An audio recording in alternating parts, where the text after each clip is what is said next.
إن الحمد لله نحمده ونستعينه ونستغفره শব্দ হচ্ছে কিসের? ونؤمن به ونتوكل عليه শব্দ হচ্ছে কিসের ভাই? ونعوذ بالله من شرور أنفسنا ومن سيئات أعمالنا من يهده الله فلا مضل له ومن يضلل فلا هادي له ونشهد أن لا إله إلا الله وحده لا شريك له والذي لا جد له ولا ند له لا مثل له ولا مثيل له ولا وزير له ولا كفيل له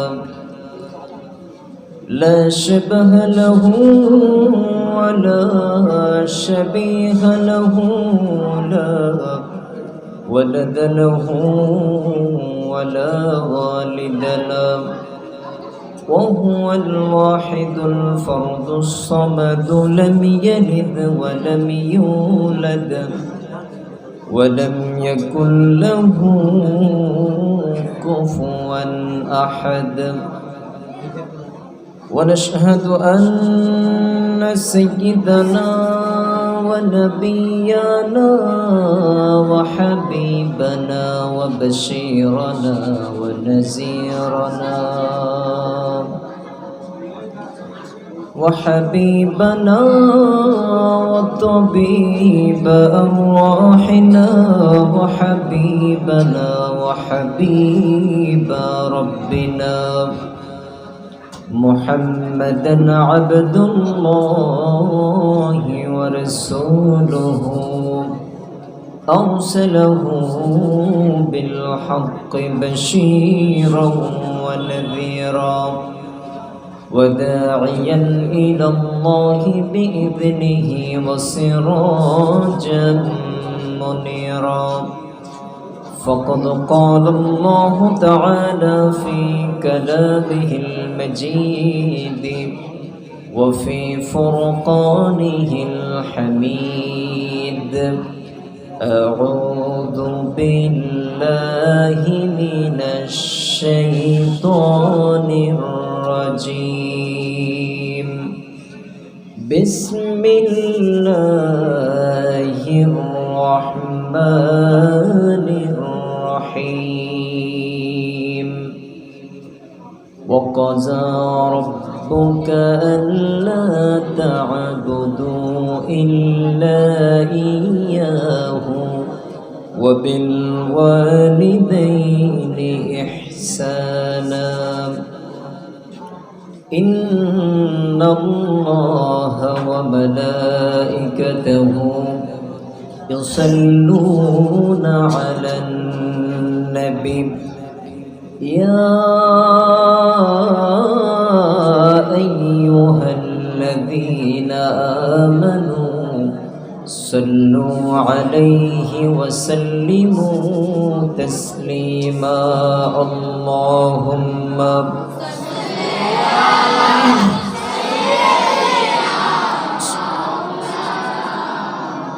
وعلى آل سيدنا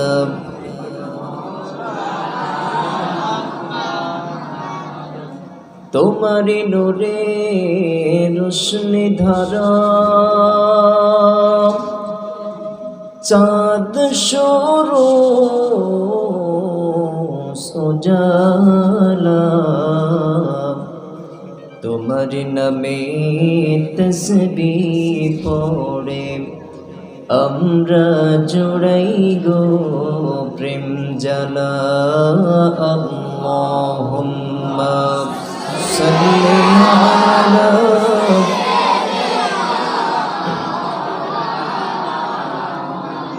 ওয়া আলা আলি সাইয়্যিদিনা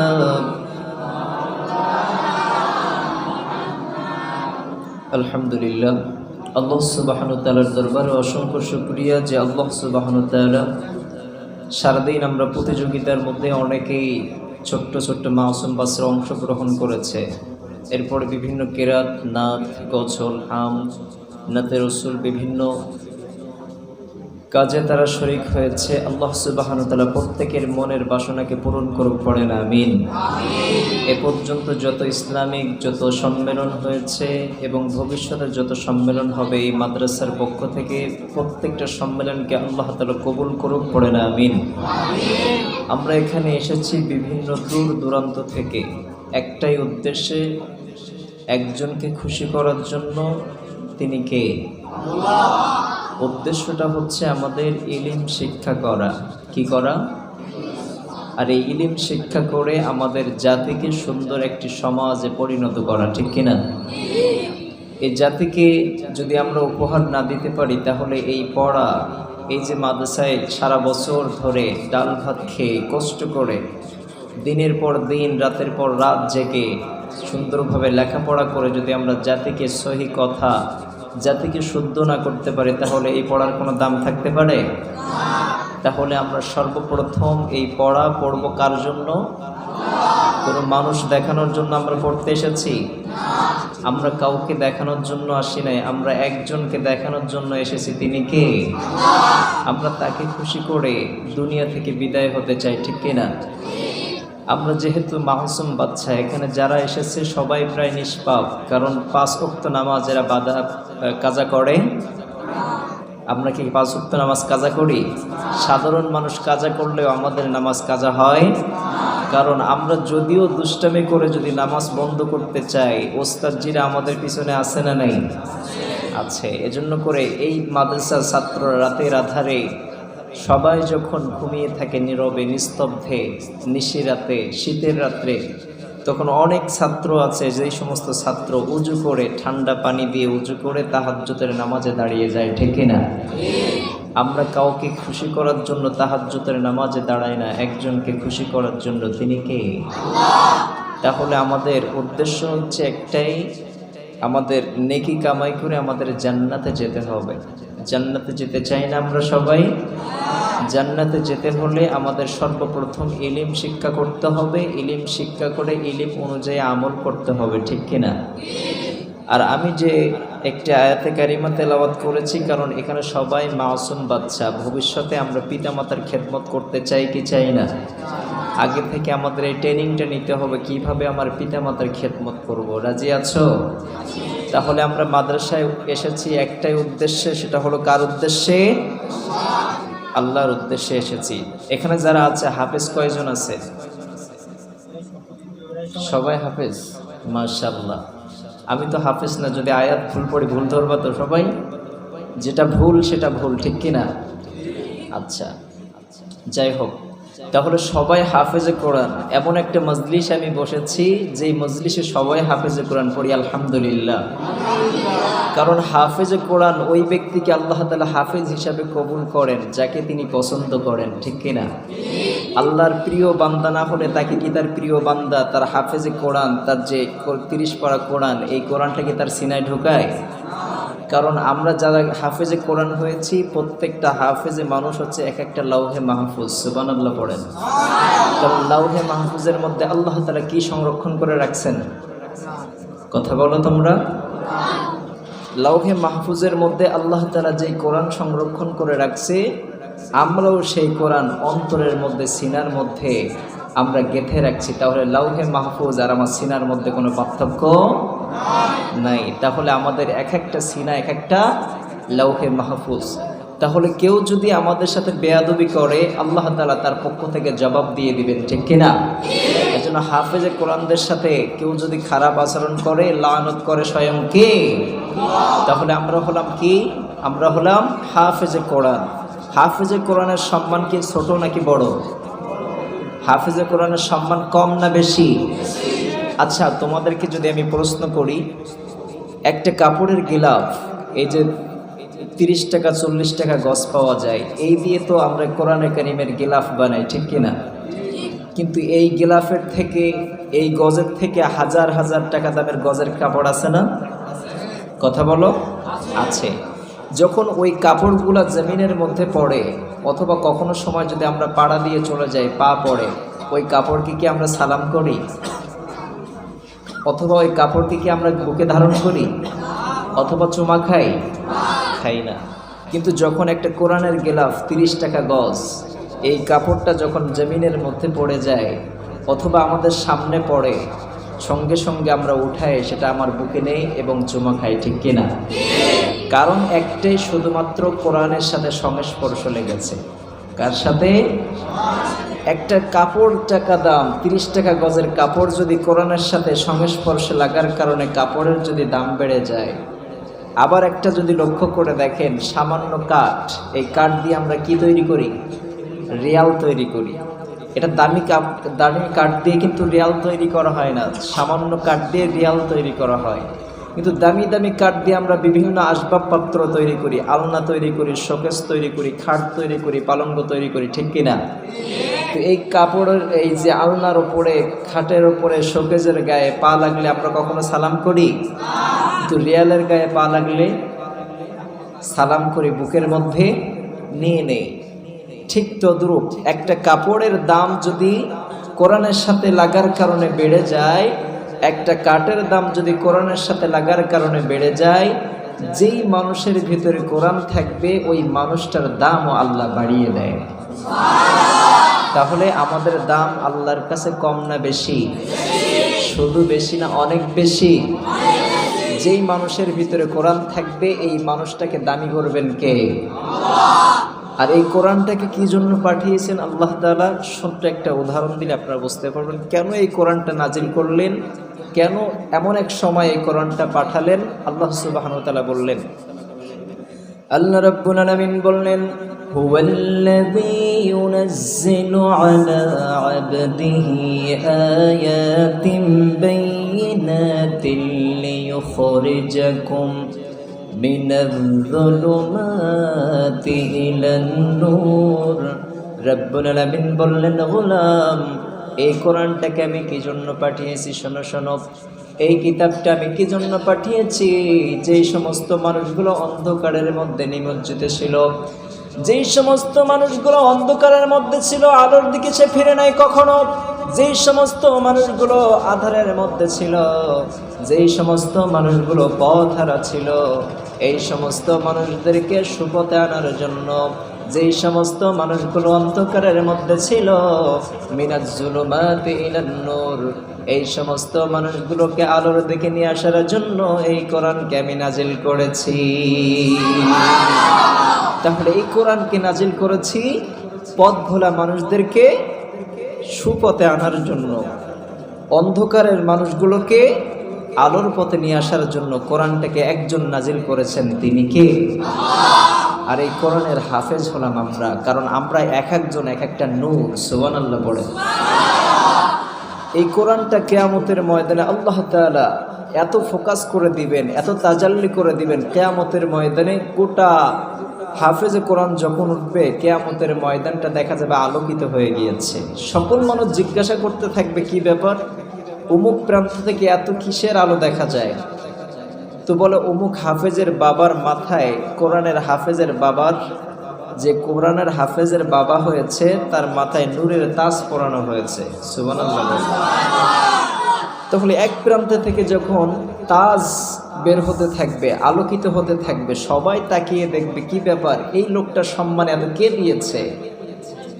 ফেরেশতারা বলবেন, এই লোকটার সম্মান এই কারণে পেয়েছে, এর ছেলে একজন হাফেজ, আর ইনি হচ্ছে হাফেজে কোরআনের বাবা। সুবহানাল্লাহ। তাহলে হাফেজ শুধু তার দাম বাড়বে না, হাফেজের বাবারও দাম বাড়াবেন কি? তাহলে আমরা হাফেজ হয়ে আমরা কি ভুল করেছি? অনেকেই বলে না যে মাদ্রাসায় পড়ে কোনো লাভ নাই, 3 থেকে 4 হাজার টাকা বেতন, 5 হাজার টাকা বেতন হয়তো মাসের পর, এরপরে 6 মাস বাকি থাকে, কিন্তু দেখা যায় যে 20,000 টাকার চাকরি করেও মাস শেষে দেখা যায় বিদ্যুৎ বিল বাকি, ঘর ভাড়া বাকি, গ্যাস বিল বাকি, আছে না নাই? আছে। কিন্তু হাফেজে কোরআন যখন একটা মাদ্রাসার খেদমত করে, এর খাবার কোনো অভাব থাকে না, কারণ প্রতিদিন 30 দিন 30 বাড়ি গোশ, আছে না নাই? কারণ এই খাওয়াটা খাওয়ান কে? আরো জোরে বলেন। তাহলে খাওয়ান কে? খাওয়ানোর মালিক কে? পড়ানোর মালিক কে? রিজিকের মালিক কে? কেউ যেটা পারে না পারে কে? কেউ যেটা দেখে না দেখে কে? কেউ যেটা বোঝে না বোঝে কে? কেউ যেটা দেয় না সেটা দেয় কে? পৃথিবীর কেউ কিছু আমাকে দিতে পারে না, একজন দিতে পারে, তিনি কে? এজন্য পৃথিবীর মানুষের কাছে চাইলে মানুষগুলো রেগে যায়। মানুষের কাছে একবার চাইলে হয়তো দিতে পারে, দ্বিতীয়বার চাইলে হয়তো দিবে, তৃতীয়বার গেলে আপনার দিকে একটু ভুরু কুচকাবে, চতুর্থবার গেলে আপনাকে গালিগালাজ করে বের করে দিবে, ঠিক কিনা? কিন্তু আমরা এমন একটা রব পেয়েছি, যেই রবের কাছে আপনি যতবার চাইবেন, সেই রবের কাছে আপনি যা চাইবেন, আপনি বাড়ি চান, গাড়ি চান, নারী চান, যতবার চাইবেন আপনার মনের আশা দুনিয়ায় পূরণ না করলেও আখেরাতে পূরণ করবে কে? এমন একটা রব আমরা পেয়েছি, যেই রবের কাছে যা কিছু চাইবেন সব কিছু পাওয়া যায়, ঠিক কিনা? এমন একটা রব আমরা পেয়েছি, যেই রবের কাছে সব কিছুই পাওয়া যায়। আবার মানুষের বাড়ি আপনি বারবার যখন যাবেন, আস্তে আস্তে আপনার সম্মান কমতে থাকবে, কিন্তু রব্বুল আলামিনের ঘরে যতবার আপনি বেশি বেশি প্রবেশ করবেন, মসজিদের মধ্যে আপনার সম্মানটা আরো বাড়িয়ে দিবেন কে? এজন্য করে মসজিদের সাথে আমাদের সংযোগ থাকার দরকার আছে না নাই? এজন্য মসজিদের সাথে আমাদের সংযোগ থাকতে হবে। আমরা যখন এখান থেকে বাসায় ফিরে যাই, মসজিদের সাথে আমাদের সংযোগ কমে যায়, ঠিক কিনা? আছে না নাই? আমরা এখানে এখানে মাদ্রাসায় থাকি বলে 5 ওয়াক্ত নামাজ মসজিদে পড়ি, কিন্তু যখন বাসায় চলে যাই তখন দেখা যায় অনেক সময় আমরা মসজিদে নামাজ পড়তে পারি, অনেক ছাত্ররা দেখা যায় নামাজই পড়ে না, আছে না নাই? এমনটা কি করা যাবে? আমরা কাকে খুশি করার জন্য নামাজ পড়ব? তাহলে পৃথিবীর কাউকে দেখানোর জন্য আমরা নামাজ পড়তে না, পৃথিবীর কাউকে খুশি করার জন্য আমরা নামাজ পড়ি না, পৃথিবীর কাউকে দেখানোর জন্য আমরা পড়ি না, আমরা একজনকে দেখানোর জন্য পড়ি, তিনি কে? একজনকে খুশি করার জন্য সালাত আদায় করি, তিনি কে? এজন্য আল্লাহকে খুশি করতে রাজি আছো তোমরা? আল্লাহ কবুল করুক, পড়ে না আমিন। তাহলে আমরা খুশি করব আল্লাহ তাআলাকে, যাকে খুশি করলে দুনিয়ায়ও শান্তি পাওয়া যায়, আখিরাতেও মুক্তি পাওয়া যায়। এজন্য রব্বুল আলামিন বললেন, গোলাম শোনো শোনো, তোমার সামনে আমি রব্বুল আলামিন 2টা পথ ওপেন করে দিয়েছি, একটা হচ্ছে জান্নাতের পথ আর একটা হচ্ছে জাহান্নামের পথ। বান্দা ইচ্ছা করলে জাহান্নামের পথ অবলম্বন করবে, কোনো সমস্যা, আবার ইচ্ছা করলে জাহান্নামের পথ অবলম্বন করবে, কোনো সমস্যা নাই। রব্বুল আলামিন বললেন, ফারিকুম ফিল জান্নাহ ওয়া ফারিকুম ফিস সাঈর। একটা হচ্ছে জান্নাতের পথ তোমার সামনে ওপেন করে দিয়েছি, আর একটা পথ জাহান্নামের পথ তোমার সামনে ওপেন করে দিয়েছি। ইচ্ছা করলে জান্নাতের পথ অবলম্বন করবা, কোনো সমস্যা নাই, আবার ইচ্ছা করলে জাহান্নামের পথ অবলম্বন করবা, কোনো বাধা। আমরা কোন পথ অবলম্বন করতে চাই? জান্নাতের পথ অবলম্বন করতে চাই, ঠিক কিনা? মুমিন হবে যারা জান্নাতে প্রবেশ করবে। আমরা সবাই মুমিন হতে চাই কি চাই না? মুমিন হতে হলে রব্বুল আলামিন বললেন, তোমরা যদি মুমিন হতে চাও নামাজ কখনোই ছেড়ে দিবা না, সুদের থেকে তোমরা বিরত থাকবা, ঘুষের থেকে বিরত থাকবা, তাহলে তোমরা পরিপূর্ণ মুমিন হতে পারবা, ঠিক কিনা?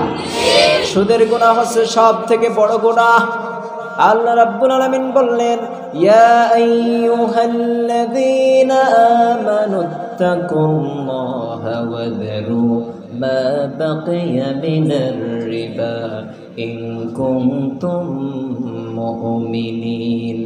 রাব্বুল আলামিন বললেন, গোলাম শোনো শোনো, তোমরা যদি তাকওয়াবান হতে চাও, সুদের বকেয়া ছেড়ে দাও, যদি পূর্ণবান মুমিন হতে চাও, ঠিক কিনা?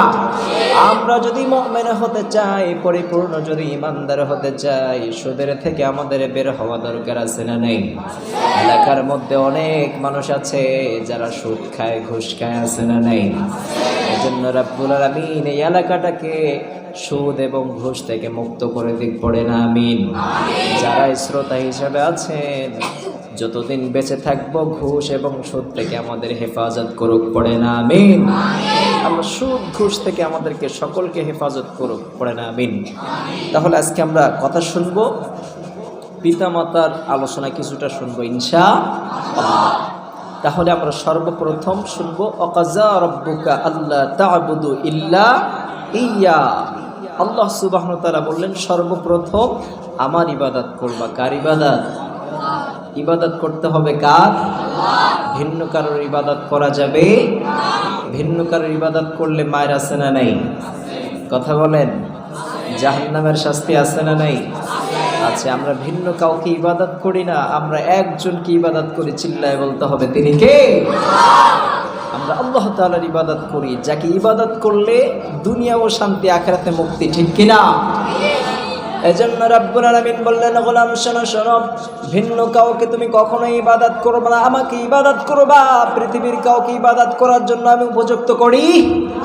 আমি রাব্বুল আলামিন তোমাকে নিজে হাতে বানালাম, আমি রাব্বুল আলামিন তোমাকে সুন্দর করে বানালাম, তোমার এই কপালটা আমি বানালাম আমার একমাত্র সেজদা দেওয়ার জন্য। ঠিক কিনা? আমি তোমার চোখটা বানালাম আমার নিয়ামতকে দেখার জন্য। আবার আমি রাব্বুল আলামিন তোমার হাতটা সুন্দর করে বানালাম, এই হাত দিয়ে তুমি ইসলামের কাজ করবা। আবার তোমার জবানটা বানালাম, এই জবান দিয়ে একমাত্র ডাকবা, বেশি বেশি কাজ। এজন্য রাব্বুল আলামিন বললেন, ইয়া আইয়ুহাল্লাযীনা আমানু যকুরুল্লাহা যিকরান কাসীরা ওয়াসাব্বিহুহু বুকরাতাও ওয়া আসীলা। রাব্বুল আলামিন বললেন, গোলাম শোনো শোনো, সকাল এবং সন্ধ্যায় বেশি বেশি ডাকবা কার? সকাল এবং সন্ধ্যায় ডাকতে বলেছেন একজন, তিনি কে? সকাল এবং সন্ধ্যায় ডাকলে খুশি হয় কে? আমরা যারা ছাত্র আছি সকাল এবং সন্ধ্যায় কার কোরআন পড়ি? আরো জোরে বলেন। আর রাব্বুল আলামিন বললেন কোরআনটাকে সহি শুদ্ধভাবে পড়তে বলেছেন কে? আল্লাহ বললেন, ওয়ারাত্তিল কোরআনা তারতিলা। রাব্বুল আলামিন বললেন, গোলাম তোমরা কোরআনটাকে তারতিলের সহিত পড়ো। কার কথা? আমরা কোরআনটাকে সহি শুদ্ধ পড়বো। রাজি আছো তো সবাই? আল্লাহ বললেন সকাল এবং সন্ধ্যায় আমার তেলাওয়াত করবা, যে বেশি বেশি তেলাওয়াত করবে আমি রাব্বুল আলামিন তার তত বেশি নিকটবর্তী হয়ে যাব। সুবহানাল্লাহ পড়েন। আল্লাহ বললেন, ফাযকুরুনি আযকুরুকুম ওয়াশকুরুলি ওয়ালা তাকফুরুন। রাব্বুল আলামিন বললেন, গোলাম আমাকে ডাকতে ডাকতে যদি আমার নিকটবর্তী হয়ে যাও, আমাকে ডাকতে ডাকতে যদি তুমি আমার দিকে এক হাত অগ্রসর হয়ে আসো, আমি রাব্বুল আলামিন তোমার দিকে দুই হাত অগ্রসর হয়ে যাব। আবার আমাকে ডাকতে ডাকতে যদি তুমি রাব্বুল আলামিনের কাছে আমার সাথে ডাকতে ডাকতে যদি আরো নিকটবর্তী হয়ে যাও, তুমি যত বেশি আমার নিকটবর্তী হয়ে যাবে আমি রাব্বুল আলামিন তত বেশি নিকটবর্তী হয়ে যাব। আমাকে ডাকতে ডাকতে যদি তুমি পাগল হয়ে যাও, আমার রহমতের কোলে তোমাকে উঠায় নিব। এজন্য করে আমরা বেশি বেশি ডাকবো কার? রাজি আছো তো সবাই? এজন্য রাব্বুল আলামিন বলেন সর্বপ্রথম আমার ইবাদত করবা, ভিন্ন কারোর ইবাদত করা যাবে। আবার রাব্বুল আলামিন বললেন, গোলাম শোনো শোনো, আমি রাব্বুল আলামিন তোমার এই সুন্দর করে দেহটা আমি বানিয়েছি, এই দেহটা সুন্দর করে বানিয়েছি আমার ইবাদত করার জন্য। প্রত্যেকটা অঙ্গ প্রত্যঙ্গ দিয়ে আমার ইবাদত করবা, ভিন্ন কারোর ইবাদত করা যাবে। এই সমাজের মধ্যে কিছু মানুষ আছে দুই হাত তুলে নমো নমো করে, আছে না নাই? এই দুই হাত তুলে নমো নমো করা যাবে নাকি? আমরা একজনের কাছে চাইবো, চিল্লায় বলেন তিনি কে? হাত খুলে তার কাছে চাইতে হবে, যার কাছে চাইলে সবকিছু পাওয়া যায়। ঠিক কিনা? ইদা সাআলতা ফাসআলিল্লাহ, তার কাছে যাও যার কাছে চাইলে সবকিছু পাওয়া যায়। ঠিক কিনা? এজন্য করে সর্বপ্রথম আমরা তার ইবাদত করব, যার ইবাদত করলে খুশি হয় কে? আমরা শয়তানের ইবাদত করতে চাই না, আমরা রাব্বুল আলামিনের ইবাদত করতে চাই। আর আমার বাকি জীবনটা তার ইবাদত করে কাটিয়ে দিতে চাই। রাজি আছেন তো সবাই? এরপরে রাব্বুল আলামিন বললেন, ওয়াবিল ওয়ালিদাইনি ইহসানা, পিতামাতার সাথে ভালো ব্যবহার করবা। পিতামাতার সাথে কখনোই খারাপ আচরণ করা যাবে নাকি? কথা বলো না কেন? পিতামাতার সাথে কখনোই খারাপ আচরণ করা যাবে? পিতামাতার সাথে ভালো ব্যবহার করলে খুশি হন কে? আবার পিতামাতার সাথে যদি আপনি বেয়াদবিমূলক আচরণ করেন, নারাজ হয়ে যাবেন কে? এজন্য পিতামাতার সাথে কখনো কোনোদিন খারাপ আচরণ করা যাবে? পিতামাতার সাথে যে যত বেশি ভালো ব্যবহার করবে রাব্বুল আলামিন তার তত সম্মানী বানিয়ে দিবে। ঠিক কিনা? ওগো মা তুমি এই ধরনের শ্রেষ্ঠ নিয়ামত তোমারই পদ তলে রয়েছে জান্নাত। ওগো মা তুমি এই ধরনের শ্রেষ্ঠ নিয়ামত তোমারই পদ তলে রয়েছে জান্নাত। এই পৃথিবীর সৃষ্টি ওগো ফুল পাখিহীন, এই পৃথিবীর সৃষ্টি ওগো মায়া মোহহীন, এই পৃথিবীর সৃষ্টি ওগো ফুল পাখিহীন, এই পৃথিবীর সৃষ্টি ওগো মায়া মোহহীন। যদি না পেত তোমার, যদি না পেত তোমার মায়ারি হাত, যদি না পেত তোমার মায়ারি হাত, ওগো মা তুমি এই ধরনের শ্রেষ্ঠ নিয়ামত তোমারই পদ তলে রয়েছে জান্নাত। বলেন আল্লাহু আকবার। পিতামাতার থেকে শ্রেষ্ঠ নিয়ামত আর কিছু হতে পারে? কথা বলো। পিতামাতার থেকে শ্রেষ্ঠ উপহার আর কিছু হতে পারে না। কারণ পিতামাতা তোমাকে যদি উপকার না করতে পারে কখনো ক্ষতি করবে। কিন্তু এই পৃথিবীটা হচ্ছে সব দিক থেকে স্বার্থপর। আপনার ভাই আপনাকে স্বার্থের জন্য আঘাত করতে পারে, আপনার স্ত্রী আপনাকে স্বার্থের জন্য আঘাত করতে পারে, আপনার শ্বশুর শাশুড়ি স্বার্থের জন্য আপনাকে আঘাত করতে পারে, আবার আপনার আত্মীয় স্বজন আপনাকে স্বার্থের জন্য আঘাত করতে পারে। এই পৃথিবীর সব মানুষ আপনার স্বার্থের জন্য আঘাত করতে পারে, বন্ধুর স্বার্থে ঘা লাগলে আপনাকে ক্ষতি করতে পারে, ঠিক কিনা? কিন্তু পিতামাতা এমন একটা আপনজন, যেই পিতামাতা নিজের জীবন দিয়ে দেয় কিন্তু কখনোই সন্তানের ক্ষতি চায়, কখনোই সন্তানের ক্ষতি চায় না। কালকে আগামী 2 দিন আগে আমাদের বাংলাদেশে একটা ট্রেন অ্যাক্সিডেন্ট হয়েছে। ট্রেন অ্যাক্সিডেন্ট বলতে একটা ট্রেন চলতে, ট্রেনের মধ্যে দুষ্কৃতী যারা আছে, কিছু পাপিষ্ঠ লোক আছে, ট্রেনের মধ্যে আগুন ঢুকিয়ে দিয়েছে। তো আগুন ঢুকানোর পরে চলতে ট্রেনের মধ্যে ড্রাইভার তো জানে না যে ট্রেনে আগুন লেগেছে। তো এমন সময় ট্রেনে যখন আগুন লেগেছে, তো ট্রেনের মধ্যে সমস্ত মানুষ তখন চিৎকার করা শুরু করছে, ধোঁয়ায় আর কিচ্ছু দেখে না। তো এর পূর্বের স্টেশনে এক ফ্যামিলির 7 জন মানুষ ছিল। এই 7 জন মানুষ থেকে 3 জন অথবা 5 জন মানুষ নেমে গেছে, কিন্তু 3 জন মানুষ ওই ট্রেনের মধ্যে রয়ে গেছে, ওই একই বগিতে। তো এরপরে স্টেশনে আসার আগে 3 জন ব্যক্তি লাশ হয়ে গিয়েছে। এর মধ্যে আরেকটা মর্মান্তিক ঘটনা ছিল, একজন মা আর সন্তানের ঘটনা ছিল। একজন মা তার সন্তানকে যখন দেখতেছে আমার সন্তানকে বাঁচানো সম্ভব নয়, তখন যতগুলো কাপড় ছিল, যতগুলো আসবাবপত্র ছিল, সমস্ত আসবাবপত্র দিয়ে সন্তানকে আগলে রাখার চেষ্টা করেছে। সমস্ত আসবাবপত্র তার সন্তানের গায়ে পেঁচিয়ে বুকের মধ্যে জড়িয়ে ধরে রেখেছে। এরপরে যখন ট্রেন থেকে যখন লাশগুলো বের করা হলো, দেখা গেল যে মায়ের বুকের মধ্যে বাচ্চাটা অঙ্গার হয়ে রয়েছে। আসলে এই সমস্ত হায়ানাদের থেকে আমাদের সমাজকে হেফাজত করুক, পড়ে না আমিন। মানুষ যদি দামি হয়, ফেরেশতার থেকে মানুষ দামি হয়ে যায়, সুবহানাল্লাহ পড়ে। আর মানুষ যদি নিকৃষ্ট হয়, পশুর থেকে, হায়নার থেকে, কুকুরের থেকে, শুকুরের থেকে নিকৃষ্ট হয়ে যায়, ঠিক কিনা? দলিল হচ্ছে বিশ্বনবী সাল্লাল্লাহু আলাইহি ওয়াসাল্লাম যখন মেরাজে গেলেন, মেরাজে যাওয়ার পরে বিশ্বনবী সাল্লাল্লাহু আলাইহি ওয়াসাল্লামকে মেরাজে যাওয়ার পথে সিদরাতুল মুনতাহায় বর্ডারের কাছে সাইয়েদনা জিবরাইল দাঁড়িয়ে গেলেন। সাইয়েদনা জিবরাইল আলাইহিস সালাতু ওয়াসসালাম দাঁড়িয়ে বললেন, ও নবী, এখান থেকে আমার যাবার আর কোনো পারমিশন, এখান থেকে যাবার আর কোনো আমার অনুমতি নাই। এইখান থেকে যদি আমি উড়াল দেই, এইখান থেকে যদি আমি 1 সেকেন্ড উড়ে যাই, 1 সেকেন্ড উড়ে যাওয়ার সাথে সাথে আমার রাব্বুল আলামিন আমার সব পাখাগুলো ধ্বংস করে দিবে, ঠিক কিনা? এরপরে রাব্বুল আলামিন বললেন, সাইয়েদনা জিবরিল বললেন, ও নবী, এই পর্যন্ত আমার লাস্ট বর্ডার, এখান থেকে আমার যাবার কোনো অনুমতি নাই, আপনি এখান থেকে একা চলা শুরু করেন। এখান থেকে বোঝা যায় যে বিশ্বনবী যেখান থেকে সাইয়েদনা জিবরাইলের খেলা শেষ, ওখান থেকে বিশ্বনবীর খেলা শুরু, ঠিক কিনা? তাহলে মানুষ যদি দামি হয়, ফেরেশতারা থেকে দামি হয়ে যায়। মানুষ যদি দামি হয়ে যায়, ফেরেশতাকে হার মানায়, ঠিক কিনা? আর যদি মানুষ যদি খারাপ হয়, পশুর থেকেও হার মানায়। আমি বাংলাদেশের উদাহরণ কিছু যদি বুঝতে পারবেন, কয়েকদিন আগে মিডিয়ার জগতে আমরা যা দেখতে পাই, কিছু কিছু সময় আমরা দেখি কিছু কিছু লাশ এমনভাবে ভেসে আছে, আবার কিছু কিছু লাশকে মাথা কাটা থাকে, হাত কাটা থাকে, পাও কাটা থাকে, এমন লাশ আছে না নাই? আবার বস্তাবন্দি করে 3-4 দিন পর এই লাশগুলো জমিনের মধ্যে দাফন করে দেয়। অনেক লাশ আছে বস্তাবন্দি করে সমুদ্রের মধ্যে ফেলে দেয়, নদীর মধ্যে ফেলে দেয়।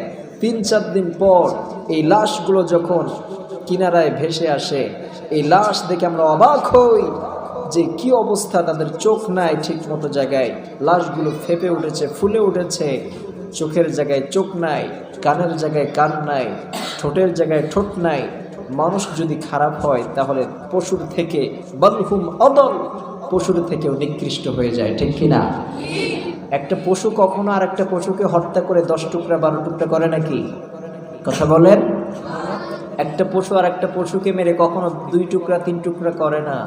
কিন্তু মানুষ এত হিংস্র হয়ে গিয়েছে, একটা মানুষকে আর একটা মানুষকে কেটে টুকরা টুকরা করে এক জায়গা থেকে অন্য জায়গায় বিলিয়ে দেয়, আছে না নাই?